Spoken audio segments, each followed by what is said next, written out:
Welcome to the Age is Irrelevant podcast with your host, Helen Fritsch. Helen is a 60-plus lifelong competitive athlete, flight attendant, published fitness model, writer, IFBB bodybuilding pro, and certified wine specialist who believes that your age is irrelevant to pursue goals, dreams, and desires.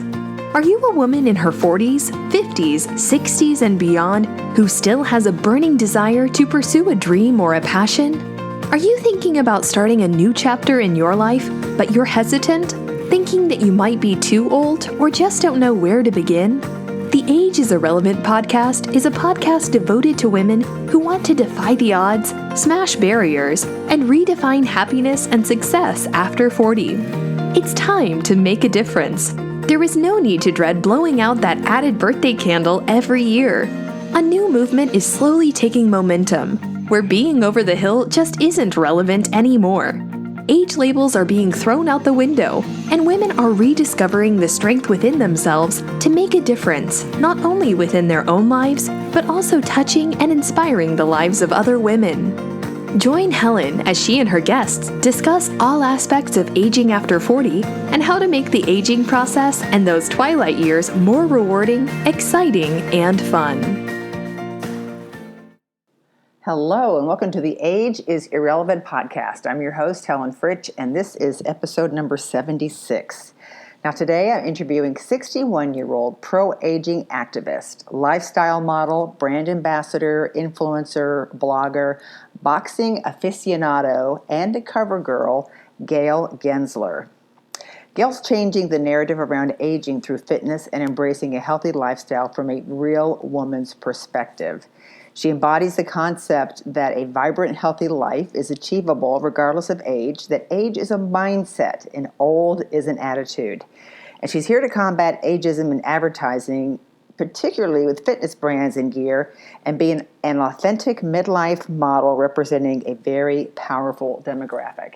We had a great conversation about life over 60 as an athlete, and I think you will enjoy it as much as I enjoyed interviewing her. So without further ado, here is my interview with Gail Gensler. Hi, Gail. Welcome to the show. Thank you so much. It's so great to see you again. What a pleasure. Oh, it's a pleasure to see you too. And for my listeners, I am speaking with 61-year-old pro-aging lifestyle model, brand ambassador, influencer, blogger, boxing aficionado, and cover girl, Gail Gensler. Now, Gail is out there to change the narrative around aging through fitness and embracing a healthy lifestyle from a real woman's perspective. And that's what I love when you sent me your bio, real woman's perspective, because, you know, we see people in the magazines, we see people on the covers, but you and I, we are real women dealing with everyday real issues, especially in our 60s. And I wanted to have you on as a guest, just because you're so pro-ager, and you have a blog, and in your all your posts on social media are so thought-provoking.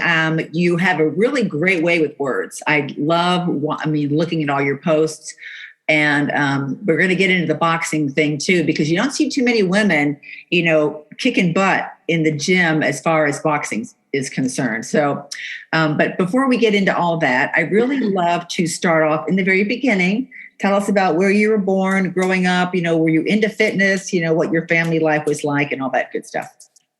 Easy enough. So I am a New Yorker by birth. I was born on Long Island. And just for the record, I still identify as a New Yorker, because that statement, you can take the woman out of New York, but you can't take New York out of the woman. So I still identify very strongly with that.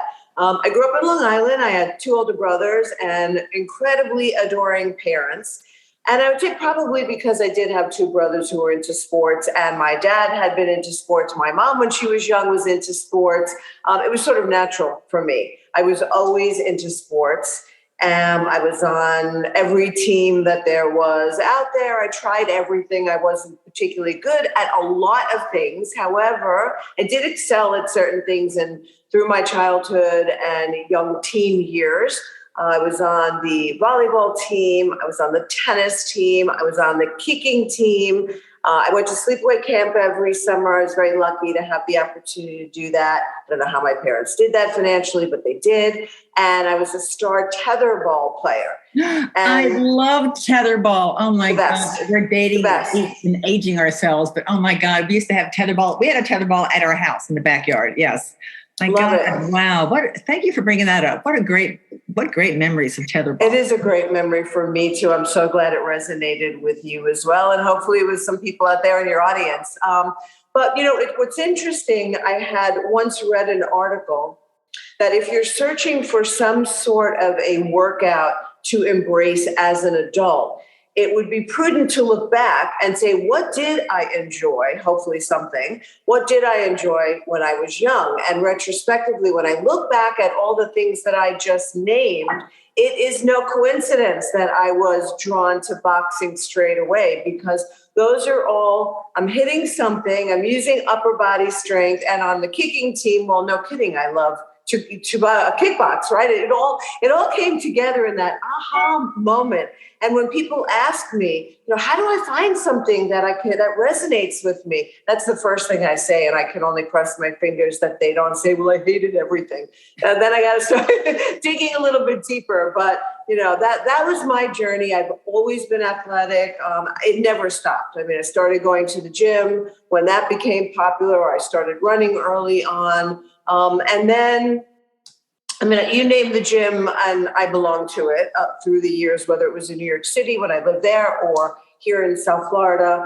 And eventually a boxing gym opened in the city that I used to live in, which is called Aventura. And I went there right away and was like, oh, this is great. And the gym that I was going to, they had one boxing class a week. And I started taking some private lessons with the trainer. So if I'm going to do something, I want to do it well. Took a few lessons, got good at it. And then when this actual boxing gym opened, I was in heaven. And on a side note, I actually went on to own that gym, but that's a story for another day. I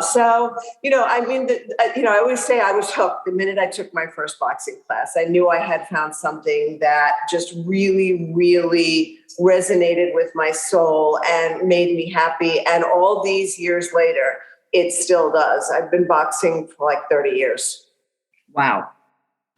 Mind you, I do other things. I do hit classes and I do other things, and it's so nice to mix it up. I do lift weights, not a lot. I'm getting back into it again. I was running again for a bit just to try and mix it up a little bit during the week. Weekends is when I go crazy and I have all these adventures here because there's always some other gym or fitness pop-up event that's going on. So I have a lot of fun with those. But boxing really is the thing that keeps me going. That's what I really look forward to.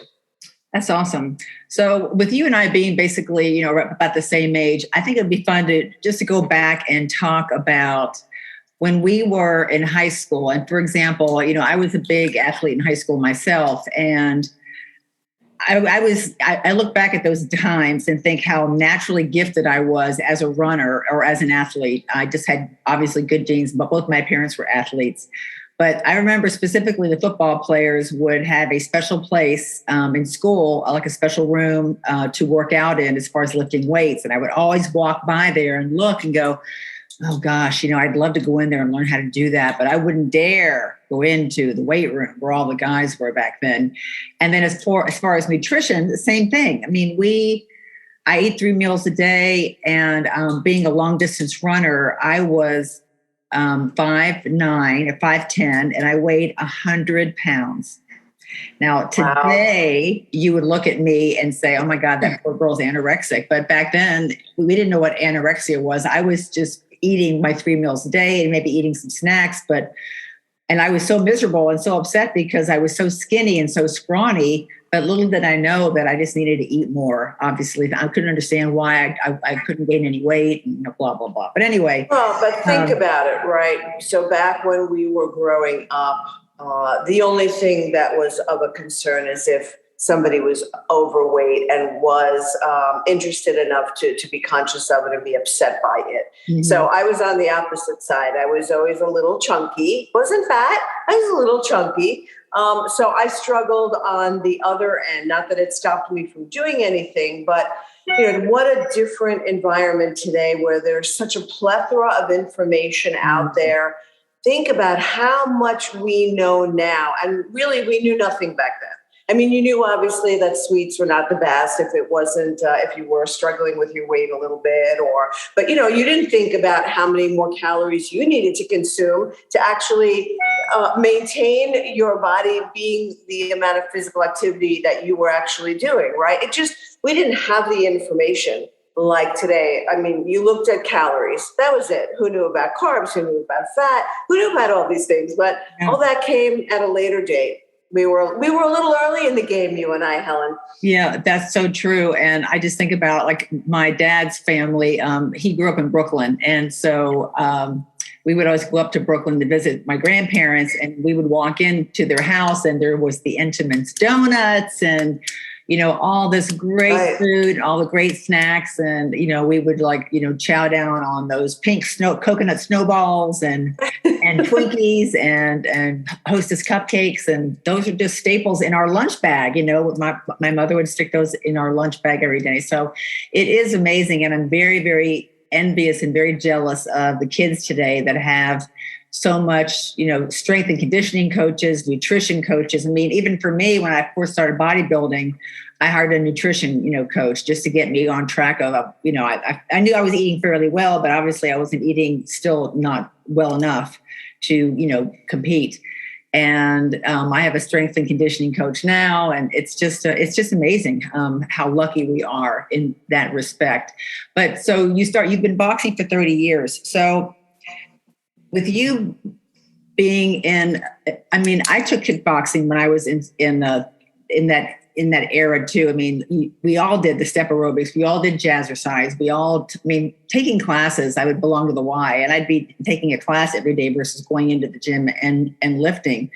And I actually did some boxing myself. And I got to tell you, that will just knock the breath out of you. Literally. It's super tough. So to see you going through workouts on your social media or whatever, or even, going into these classes, I know what it entails, and it's not for the weak, for sure. Somebody just said that this morning, but it is for me the best all around workout. If you really just want to have your 1 hour, and that's what I spend. I spend an hour. That's it. I have my 1 hour where I'm really at my most intentional, and it's really, really fun. For me, boxing gets everything, every part of my body, everything. But again, good to mix it up for different reasons, especially as our bodies are aging. As you know, very important to keep your muscles as much as we can, as per our discussion before, right? To keep our muscle tone and to keep our bones strong.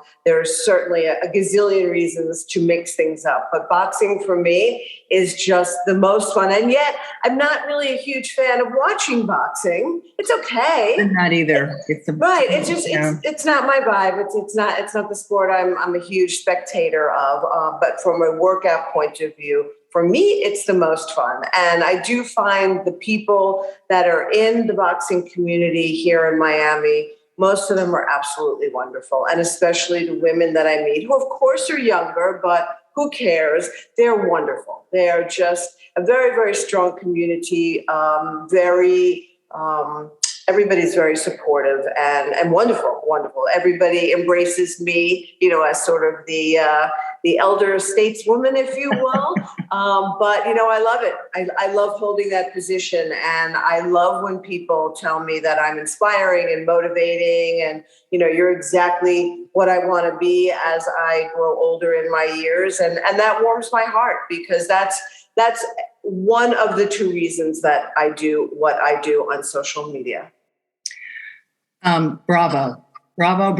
Thanks. So you've turned 50 and you just turned 60. You're 61 now, but you turned 60. So tell me your journey as far as getting ready to turn 50, what you were going through, getting ready, to turn 60. I mean, I did some things, and I'm so happy I did, because I am where I am today because of preparing. But how was your journey to 50 and journey to 60?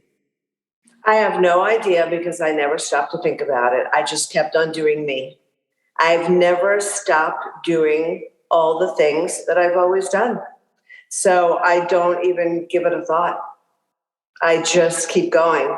The only thing I would say, again, is, as my journey goes on, obviously there are things that need more attention. So I do pay more attention to my nutrition than I ever did before. I have found what works for me. I happen to follow a keto and intermittent fasting protocol, but that's only because it works for me. I'm not recommending it or suggesting it for anybody else. It's just what works for me. I have a tremendous supplement routine from a brand that I am aligned with, which is Clientele Skincare, and MDR Labs is their sister company for supplements. So I make sure that my supplements are on point. They help me with that. I've always gotten a lot of sleep. The Genslers all need their sleep. I've always needed my 8 hours. So I will say that that's critically important for me, and I believe for anybody else. You know what, all I do is I just keep doing the things I've always done. I get up at 4:30, 4:45 or so in the morning. I'm in the gym at 6. I'm at work by 8. I'm home by about 4:35, doing things like having great conversations with people like you. And that's it. It really didn't impact me. I don't stop to think about it. I still do all the fun things. I'm fortunate. I have a wonderful best friend. We do our international trips each year. Locally here, we're super culturally inquisitive. We're always hunting out the next fun, immersive art experience, or, whatever's going on. So I just keep doing me. I really haven't thought about it other than to deal with things that happen organically. I did when I turned 60. I became cognizant of the fact that my left shoulder was not functioning as well as it was before. I went to my ortho, and he's like, "How old are you now, Gensler?" And I'm like, "I'm 60. He's like, "Well, welcome to having an arthritic shoulder. That's because you've been boxing for 30 years. So, again, dealing with it with great supplements from Clientele and a cortisone shot. And that's what I do. And so I modify things. I'm not doing the same amount of planks I used to do. I'm doing something else. I'm not doing shoulder taps. I'm doing something else. So it's just finding what's working for my body at that time or not, and modifying it. That's it. That's great. That's exactly. I think you and I are both aligned in that same level. One thing that you said, which I loved in your bio, is age is a mindset, old is an attitude. So I'm going to tell you a very funny story about that. And I don't know when this podcast is going to air, because you and I didn't discuss that. But 2022 has been my year of really pushing my boundaries and doing things that I normally would not do. So the 2.5-year journey or so that I've had in this endeavor, this side endeavor, I've done some things I never knew I could do, such as blogging. Somebody asked me 2.5 years ago, it was for Century Martial Arts. And she was like, "Oh, do you blog?" And I said, "Of course I do." I'd never written a thing before in my life. So, for me, I have a yes attitude. I'm always going to say yes to any interesting opportunity that comes my way, because I don't know what kind of personal growth that's going to bring. And this is, above all, a personal growth journey as well. It's finding a new purpose in midlife. And this has been a wonderful purpose to discover and to peel away the layers of who I am and what I'm capable of doing. So 2022 was really the year that I was going to push it. I've organized fitness and fashion events. I got involved on a business level with a brand that I was just a brand ambassador for, and now I'm actually a business partner called Rotan Vibes Boutique. We have a capsule collection here where I live in the Icon Brickell here in Miami. So, I've done some very interesting entrepreneurial things, but I've also done some crazy things, and you're going to be the first one that I'm going to tell. Nobody else outside of my inner circle knows this, but heck, I'm just going to tell you, Helen, because I know you a long time. I'm ready for the scoop. It's hilarious. So one of the magazines that published me very early on, I became friendly with the editor, and she had pushed me to walk as a model in her virtual fashion shows that she put on. And she's very much of the midlife pro-aging mindset, but she does collaborate with a lot of older people, so more 70s, some 80s even. And she put together some, because it's Ageless Chic magazine, so it was really more on the fashion end. And she put together some virtual fashion shows that were incredible. And when I sent her my first tries at walking in my 3 favorite outfits, she's like, "That's not the Gail that I know." And I said, "Well, if you want the Gail that you know, I'm going to have to be boxing." And she said, "Bring it on. That's perfectly fine." I said, "Are you sure, Jenny? You sure this is what you want to see?" And she said, "Absolutely." Well, needless to say, I was the only one boxing in this virtual fashion show, both of them. And it was a hit, no pun intended, but it was a hit. And so she pushed me to walk in a fashion show here, put on by a modeling school, which again, I had no aspirations of doing high fashion. That's not my deal, but I did it. And then she pulled me aside and she said, "Okay, now I'm going to really give you a challenge." So she was involved with the Ms. Senior Florida pageant. She was a judge for several years. And I said, "What the heck is that, Jenny?" And so she said, "Well, now that you are 60, we started talking about this last year, you had to be 60. Now that you're 60, I think that you should do it." And I said, "I really, truly have no aspirations to be in a pageant of any sort. I'm really not, that's not my vibe. But tell me more, because I need to hear about this." To make a very long story short, I entered, and we're in the midst of wrapping up the filming. It's not a live event since COVID. It is all filmed. So these past few months have been segments of this filming. And what's interesting is that I thought about that, and where that phrase came from is that we all know age is a mindset, right? But old is truly an attitude. And I don't look at myself and say I'm a senior. I mean, the technical definition of a senior is you have to be 65. But it is called the Miss Senior Florida pageant. And I really don't see myself as a senior. And I was having this conversation with the organizer, and I said, "Rose, would you possibly look at it from this perspective?" And she said, "Yeah, but at 65 or 70, you're beyond midlife." And I said, "Well, I beg to differ. I really don't subscribe to that. I think, first of all, it's a state of mind. And I really think that old is an attitude of how you want to deal with it." And that's where that whole thing came from, that, age is a mindset, but old is an attitude. And it was interesting. I mean, we'll see. I have one last segment of filming. We'll find out in August who the winner is. I don't really have any great hopes that it's going to be me. I think I'm a little too out there for what they're accustomed to. So we did, for the talent portion, we filmed it in front of a green screen. And I'll give you one guess as to what my talent was. Yeah, boxing.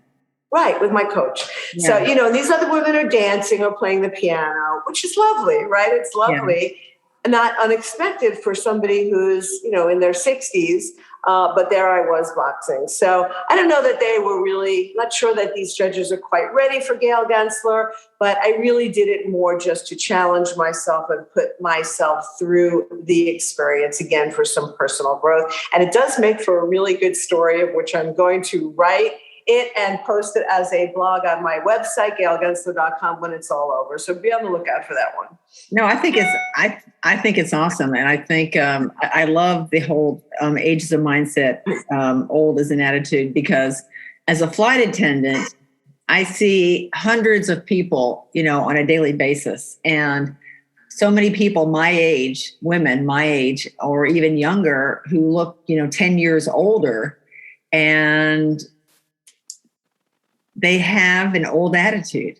And it's just like they accept, they see a number and they accept that number as to how they are supposed to react or live. And like, for example, this morning, I went to the chiropractor and I'm pulling into I pull into the parking lot, and they had these placards in front of these parking spaces, and it said, for senior citizens only. And I said, well, that's me. And so I just zoomed right into that parking place. I took a picture and sent it to my family. And, we are all getting a big laugh out of it. I mean, I will take advantage of being a senior citizen. I'll be 65 in 2 weeks. But I just thought that, to me, that's the biggest, hilarious thing. And I'll go to the grocery store to get my 10% off on senior days, and, and all the other little extras that you can nab. But it really is all a mindset. I don't consider myself, I've been doing it. It's been very thought provoking for me at this point, thinking, oh my gosh, I'm going to be 65. Where has the time gone? And then it's like, okay, I've had a great life up to this point, and I really need to focus on making the best of the years to come, because these are the final years. And I just, I'm excited for it. I mean, I want to go skydiving. That's on my bucket list, and I'm hoping to do that in the next couple of weeks. And so there's I just love when I saw that, and I go, that is so true. And I really think that's something that you should copy and paste and make it a placard and stick it on your refrigerator or on your bathroom mirror every morning when you wake up, because that, to me, just those two little sentences, or that one sentence, sets the tone. I'm huge on that. I'm huge on visualization, especially when I get close to a show. I'll start posting notes around the house about, mindset's everything, number one in the show. I mean, it's just like some motivational things, because I can't be 100% on every single day. I mean, sometimes you wake up, like I hurt myself at work yesterday. I did something to my back, so I wasn't able to work out today. And that's why I went to the chiropractor. But I'm like, you know what? That's okay. That's today. Let's just do one day at a time. And it's a strain, and I'll get better. But it's just one of those things where I'm not going to let that deter me from, continuing on what I want to do. But that's also because you're quite disciplined, which comes from being an athlete. And clearly you're very intentional as well, right? You are living intentionally in the moment, which is very important. And most important, you are not subscribing to the archaic thought process that just because you were born on a particular day in a particular year, that has to determine how you want to live your life. Age should never determine our lifestyle, the activities we enjoy, the way we dress, and clearly, most certainly, the type of workouts that we love to do. But that's really where ageism stems from, is people buying into this. And that is really what started me on this whole journey about 2.5 years ago. I had started to see commercials for these over 55 communities that we have here in South Florida. And although their lifestyles were lovely, and I'm certainly not, there's nothing wrong with it. If that's for you, that's great. But when I looked at that and I said, well, I was 58 at the time. I said, well, I'm over 55, but that's not me. Where are the people like me who are leading a very different lifestyle? And that's when I knew I needed to enter the pro-aging space, find like-minded people such as yourself, collaborate with those people, because obviously the power of our voices together could only do the whole process good and push it forward. And then along the way, because it took some time for me to crystallize what I really wanted to do, although what's funny is it really wasn't living in the back of my mind from the very beginning. It just took me time to be able to articulate it. But that it is just about fighting all the traditional stereotypes that are out there, particularly for women our age, but also for men. Women are just way more participatory in vocalizing, verbalizing, writing, and being involved in the whole pro-aging movement. But listen, again, I'm here doing what I'm doing for a plethora of reasons. Number one, it's always lovely to know that my messages resonate with people, it inspires people, it motivates people, whoever it is, whether you're 20, whether you're 40, whether you're 60, whether you're 80. It's nice to know that I'm leaving my imprint and perhaps leaving my legacy on this world in that way, a very positive message to leave behind. But also, I feel like I need to be at the forefront, putting my gloves on, fighting these ridiculous stereotypes, and then finding a place where I can really leave my legacy. So that's what I'm on right now, working very hard. I've got one last big project coming up that I'm hoping will launch it. All these other things have been great. Being on 2 magazine covers. I was on Best Holistic Life magazine cover in March, and then in April, the premiere Miami edition of So Alish magazine, which is really more out your way. So I was being paraded out on the streets of Las Vegas with digital trucks and big poster boards and all kinds of crazy things. And that's great. All that is great. Writing all these articles, being published globally in women's magazines has been fantastic. I've met incredible women along the way. But, another day down, another day closer to my goal. I just keep going and going and going. And hopefully this last project will launch it, and I will achieve what I'm really out there for. Well, that sounds great. And you sound like you're super busy, along with a full-time job too. So I can totally relate to that. But let's talk about real quickly too, what's trending now is that all of a sudden, which I'm thrilled about, and we're part of this movement, is that women in their 50s and in their 60s, it's like it's like a reawakening. It's all of a sudden now these women see people like you, like me, like others in their 50s and 60s and 70s on social media, and they're working out and they're competing in bodybuilding shows and they're boxing and they're cycling and they're doing whatever. And they're, and all of a sudden they're actually thinking, I think I want to do that. I think I want to, how do I, how do I find my way through that? How do I, get on that, boat and start sailing with the other people that I'm interested in being with? And, I do online fitness and nutrition coaching, and, a lot of the clients that I've had, it's really been very rewarding to see that these women are reaching out because they do want to change their life, and they're not letting their age determine, oh, well, I'm too old for that, or I can't start a new fitness, or I can't lose this weight. It's just the way it is, or this is how my family is, or it's genetic, or, whatever.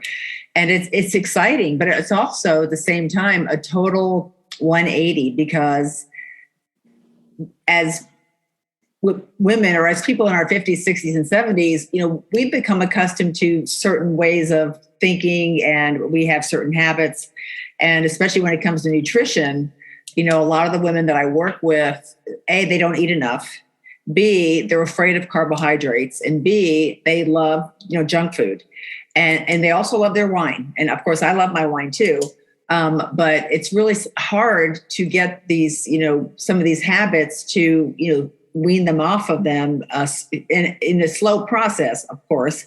But it's difficult, and especially around holidays, around 4th of July, thinking, oh, people are going to be having company. And I was working. I was actually in Dublin, but I had my cooler with me, and my friends were laughing at me that we're sitting out, in a bar listening to Irish music, and I'm pulling out sweet potatoes and a turkey burger out of my, purse to eat, because that's what I wanted to eat. So if I may interject, right, and I talk about this all the time, that is because you have a compelling why.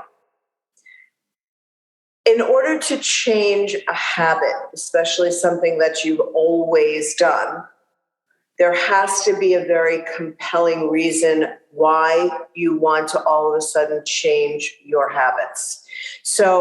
So many women that I encounter and see, they had very traditional roles that they were expected to fulfill.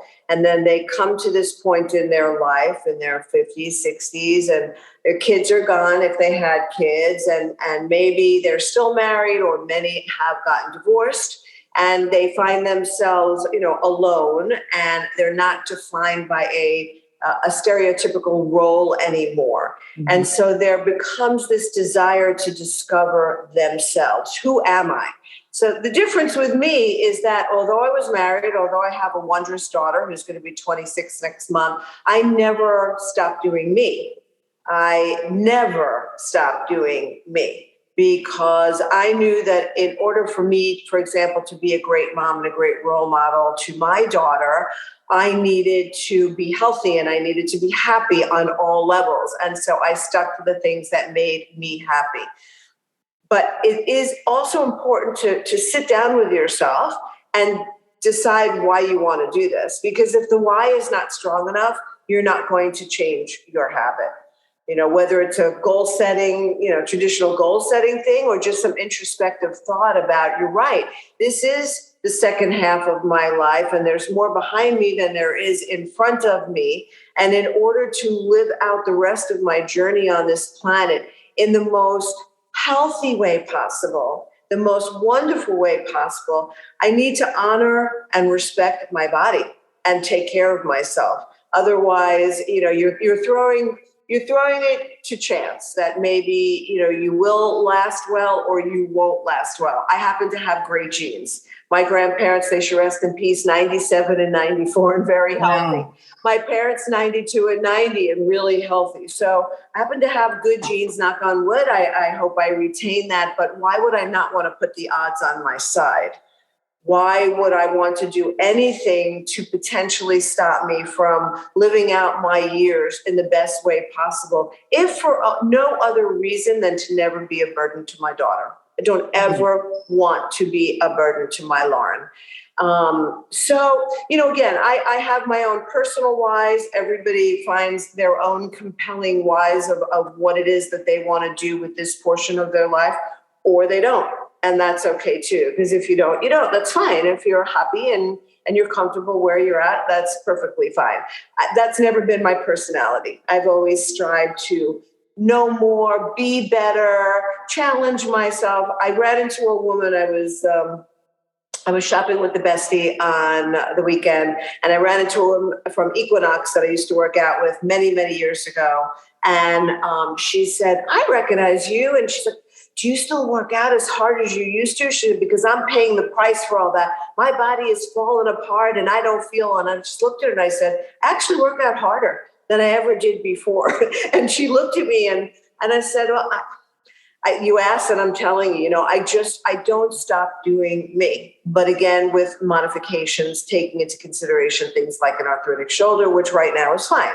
But you got to take the proper care of yourself, whether it's chiropractor or if it's an orthopedic surgeon or whatever it is. But right, there is a big movement of rediscovering who I am that I see as well going around, that people want to know, who am I now? I'm not a mom in the traditional sense that I was before my children are grown and they're thriving adults. And, maybe I'm not a wife anymore. Maybe I'm divorced and I'm by myself. Mm-hmm. So then who am I and what's really going to bring me joy and make my soul shine? So I just never stopped that. I just did that all the way through. But I know that I am an anomaly in that regard. And that's not everybody.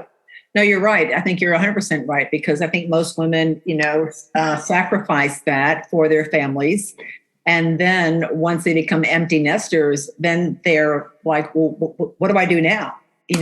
What direction do I go into? I don't have any hobbies. My kids were my hobbies, or, I was too busy to, pick up anything on my own. So I think that's wonderful. I don't, some people may look at that as being selfish, but for me, I think it's, when you make yourself happy, you make everybody else around you happy. It's just like, I think being a flight attendant for a woman especially for a mother is a great job, because you're gone for a day or two, depending on how long your trip is, away from your kids.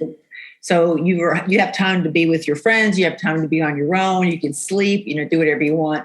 But also, too, it gives your husband responsibilities to become a better father and spend more time with the children. So, and then you all obviously are spending time apart, which means that you might be missing each other more. So, I have a lot of friends who were like, love their job, and they've been flying 40 years, and it was like, this job saved our marriage. So, I love it. Yeah. I love it.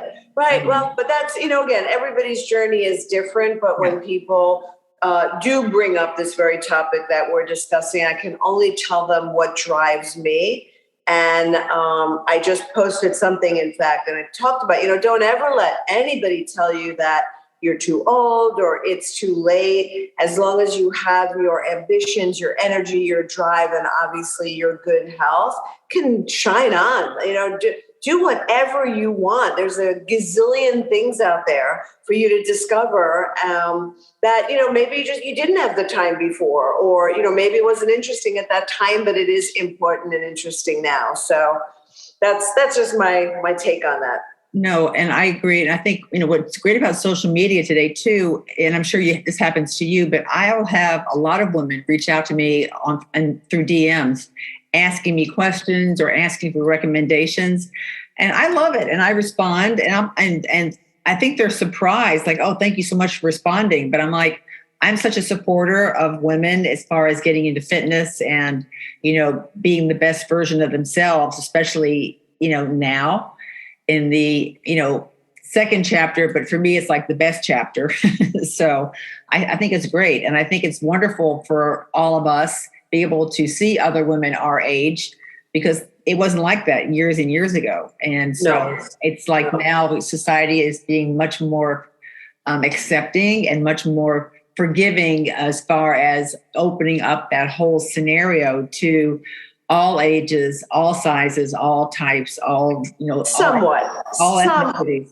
Somewhat. It's somewhat. And that's my battle. Again, that's part of my battle of what I'm trying to accomplish personally with this endeavor. So it's unfortunate, fortunate and unfortunate, right? There's a tremendous supportive, incredible community, particularly on Instagram, of women in the midlife space who are so supportive of each other and so lovely and so kind and complimentary and authentically so, right? It's like the best networking meeting in the world, because, you're seeing what's on people's minds and just, it's great. That is great. What isn't great is that, unfortunately, in advertising and marketing, it is not great. And in the modeling world, it is not great. Right. So, that's where my fight is. And hopefully you'll see me break down the barriers of what I'm trying to do. It is very possible I'm too early in the game. I'm the one pushing for the paradigm shift, and many times that person that's pushing is too far out there on the edge and too early in the game, but we'll see. We shall see. So, be on the lookout for big things. Hopefully they're around the corner. That's awesome. I'm excited for you. So tell us about like your typical day of getting up. You said you work out before you go to work. I do. I like to start my day off with a great workout. I'm up at about 4:30, 4:45. I do a little meal prep and take the dog out, whatever. And then I'm in the gym, whether it's boxing or something else. This is Monday through Friday, because I have to be at work at 8. So my morning after I leave my workout is this tremendous rush. It's about 20 minutes away. So I hightail it to get to work all day. And then, whereas I used to work out at night, I can't, because I'm doing things like this, like meeting people like you and talking on podcasts and whatever this side endeavor engenders. And I just don't have the time after work. So it's paramount to me that I get my me time in the morning, and that's it. But I do go to bed like on toddler time. I am, I'm a toddler. So like I'm sleeping by 8:30 every night during the week. Obviously weekends are a little bit different if I've got plans, but weekends are incredible workouts. There's such a huge fitness community here in Miami, and there's so many pop-up events. My calendar's filled with one pop-up event after another. It's great. I'm blessed to be able to have access to all of this, and just a great community of people, whether it's boxing or HIIT classes or any. I mean, I don't like to do many of the things that are out there as well, but just general training. There's just everything you could possibly choose. So that's fun for me on the weekends. And again, it's like networking. I've been in the fitness community here for so long. It's great to see people over and over again at these different fitness events. It's lovely. It's very nice. And what about, you mentioned earlier too, that you do keto/intermittent fasting. So tell us about a typical day. I am the most boring eater on the planet. You're going to scream at me because it's just, again, I hate cooking. I hate anything to do with the kitchen. So I just do what's really easy. I've always been a big fan of protein. So I love eggs. I love tuna fish. I love turkey burgers. But yeah, I ingest some keto things, not too many, because a lot of them, my system does not like them very much.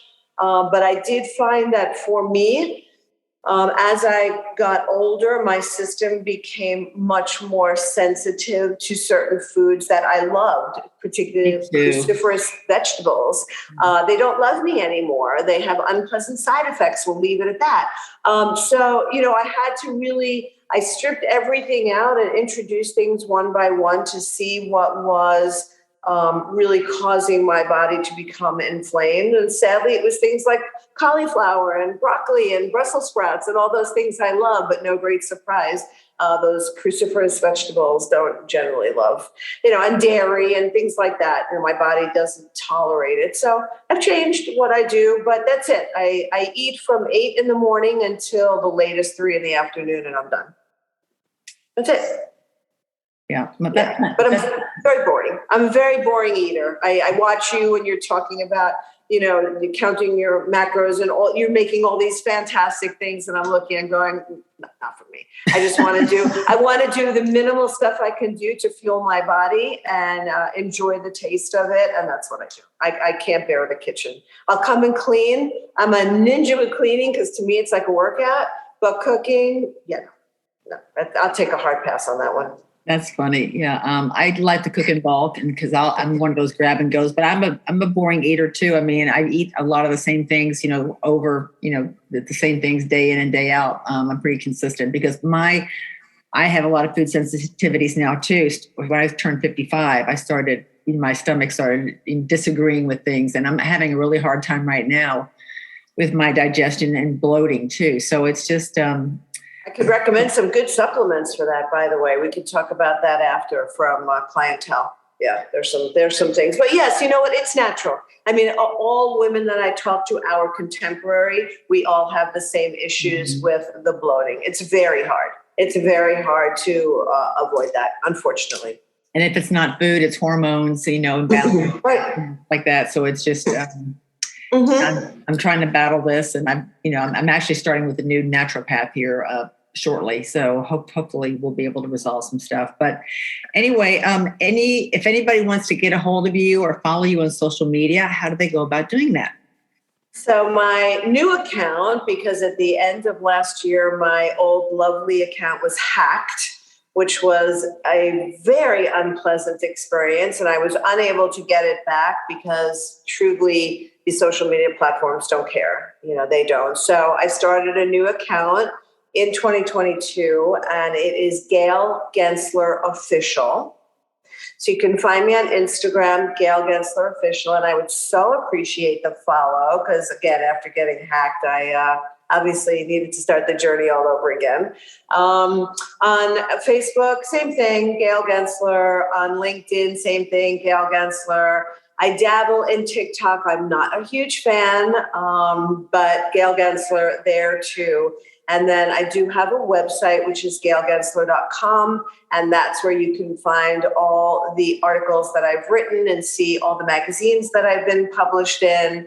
So it's gailgensler.com. So that's how you find me. But Instagram has always been my favorite. I am not going to say it's my favorite at this current time. I feel like it's TikTok number 2 at this juncture, but that's a story for another day. I've got my own thoughts on that. Well, it's been a pleasure having you on the show. You are a true inspiration. I love following you on social media. And I just wish you the best, especially with all your new upcoming adventures. And I can't wait to see you shine even more. Thank you. I really hope I get to see my goal come to fruition. And I know it's something that you would appreciate also. So let's hope let's hope that I can accomplish my big goal. Well, we all have big goals, and I certainly hope that we can all accomplish those big goals. And I wish you the best of luck. Thank you. It was wonderful to spend some time with you and catch up. And I really hope that your audience likes our conversation. And anybody that wants to talk to me, just DM me on Instagram. Sounds awesome. Okay. Take care. Thanks, Helen. Bye. I sure hope you enjoyed my interview with Gail, and here are some takeaways from our conversation. Number one, first and foremost, Gail said that age is a mindset, old is an attitude. We all need to copy this, laminate it, and put it on our refrigerators and look at it every day. A lot of us get stuck in life's journey because of our mindset. We equate our specific age to what we believe we can and cannot do at that period of time in our life. Where is it written that you can't wear a bikini or a miniskirt over 60? Or you can't compete in a bodybuilding show over 70, or you can't pole vault over 80.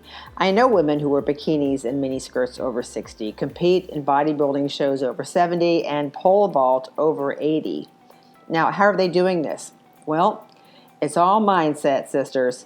Believing that you can do something sets the stage for success. All of these women believed that they could do it, and so they did, and they continue to do so. And bravo to every single one of them. Number two, Gail also said that you need to know your why. If you know your why, you want to do something that will make an effort not only to do it, but to change habits to successfully do it. Many of us want certain things, but we don't have that passionate why. If your why is not strong enough, nothing will change. If your why is not strong enough, you will not succeed. It's time to rediscover who you are and what you want. That will definitely help you identify why you want to make those changes. And number three, Gail said, I don't stop doing me. When women stop doing me, they start losing their identity, losing their purpose, losing their convictions, losing their self-esteem. Being good to yourself, treating yourself well, treating yourself with respect, and most importantly, loving yourself will not only help you achieve success in attaining your goals, dreams, and aspirations, but it will also give you the positive mindset to start that journey to acquire your goals, dreams, and aspirations. It's never too late to start anything new. Age truly is irrelevant, and Gail is an excellent pro-aging ambassador that I am honored to know. Now, if you'd like to reach out to Gail, you can find her on Instagram at Gail Gensler Official, and that's GailGensler. She's on Facebook at Gail Gensler, and her website is www.gailgensler.com. You can find me at ageisirrelevant.com, or if you want to email me, Helen@ageisirrelevant. And if you like this podcast or any of my other podcasts, if you'd be so kind as to go over to iTunes and give me a 5-star rating and a review, I would be so gratefully and eternally grateful. So until next time, age truly is irrelevant, and don't ever forget it. Take care. Bye-bye.